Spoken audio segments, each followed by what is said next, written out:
بدکاری کرنے والی عورت اور بدکاری کرنے والا مرد جب ان کی بدکاری ثابت ہو جائے تو دونوں میں سے ہر ایک کو 100 درے مارو۔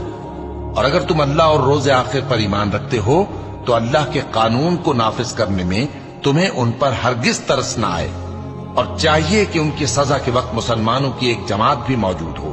بدکار مرد تو بدکار یا مشرک عورت کے سوا کسی سے نکاح نہیں کرتا، اور بدکار عورت کو بھی بدکار یا مشرک مرد کے سوا اور کوئی نکاح میں نہیں لاتا۔ اور یہ یعنی بدکار عورت سے نکاح کرنا مومنوں پر حرام ہے۔ اور جو لوگ پرہیزگار عورتوں کو بدکاری کا عیب لگائیں اور اس پر 4 گواہ نہ لائیں تو ان کو 80 درے مارو، اور کبھی ان کی شہادت قبول نہ کرو، اور یہی بد کردار ہیں۔